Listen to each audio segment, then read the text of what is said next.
Hi, it's Carmen Gilfillan here. I'm a life coach and an energy therapist, so that means that I work with the body at an energetic level to clear negative emotions and trauma. And I also help people to set and achieve their goals through life coaching. So today I'm going to talk to you about how to manage your time most effectively, and I'm going to give you 5 tips on how you can do that. So the first thing I would say is you need to know what you want to achieve in the day. So often we just get out of bed and we don't really have a clear idea of what we actually want to accomplish in the day. And this is really important because in terms of personal experience, working with clients, books that I've read, videos that I've seen, audios that I've listened to, time and time again, they say that successful people are ones who are able to manage their time most effectively. So one of the things to do is to know exactly what it is that you want to achieve during the day. Secondly, what I would say is to know how you work best. So, for example, how quickly do you work? How slowly do you work? What's your pattern in terms of how you work? And this is important because when you know how you work, or the rate at which you work, you'll be able to work out how many items you can complete in a day. Now, what's an item? It could be anything from sending an email, to making a phone call, to working on a particular project, to writing a report. It could be absolutely anything that is of substance to you that it's important that you complete. That is an item. So you need to work out how many of those items you can achieve during the day. Now for me, it's anywhere from 2 to 12 or more, depending on the size of the item.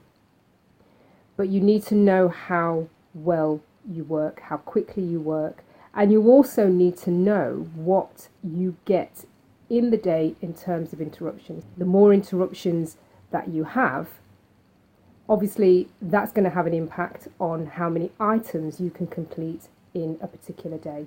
So work out your work rate, work out how many items that you can achieve comfortably in a day. Third tip I would say in terms of managing your time is working in accordance with your energy levels. So for example, for me personally, I know that between 9 and 12 every day is when I work at my best. That's when I can get stuff completed quickly, with high energy, and I get results.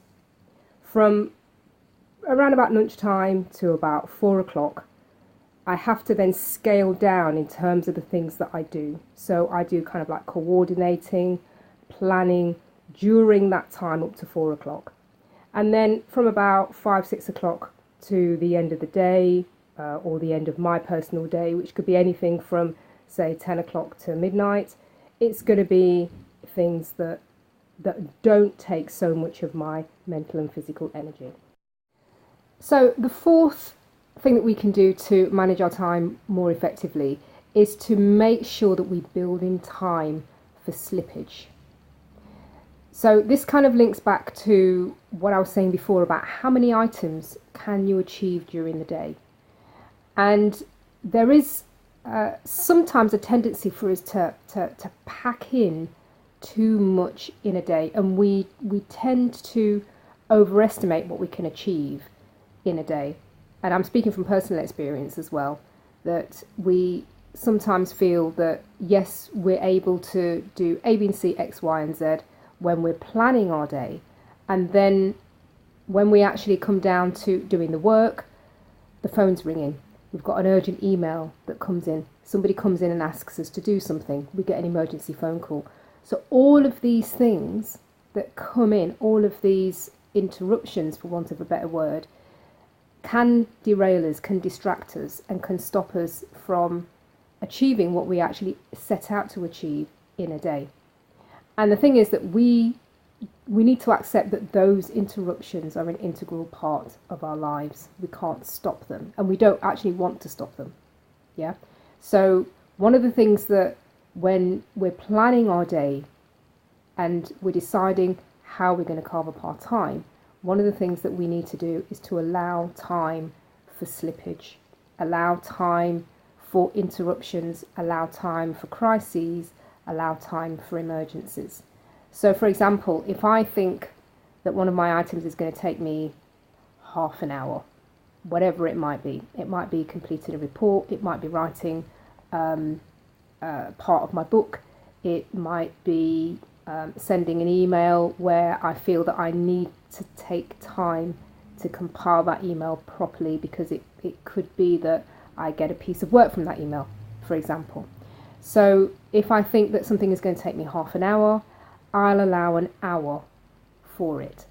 And within that extra half an hour, I'm allowing for those things that I've just said: emergencies, slippage, crises, interruptions, etc. All of those are accounted for in that extra half an hour. And also the extra half an hour is just so that I can breathe in between the work that I'm doing on a daily basis. So finally, the fifth way that we can manage our time most effectively is just to finish and clean up. So often we will finish a piece of work and then we'll just go straight on to the next. Yeah. Sometimes that's not necessarily the most appropriate way to work, because if we don't go back at some point and clean up, finish off properly what we've been doing, that's when we can get piles of paper on our desk that we need to process. And it could just be something as simple as filing a piece of paper that's to do with the piece of work that you've just been doing. And that's important so that we can keep our environment clear, so that we can keep our environment clean. And when we've got a clear and clean environment, it helps us to think better. We think more clearly, and we can actually work more effectively and obviously produce better results. So I hope you found those 5 tips on managing your time useful, and I hope that they help you to not only manage your time more effectively, but to achieve better results in your life.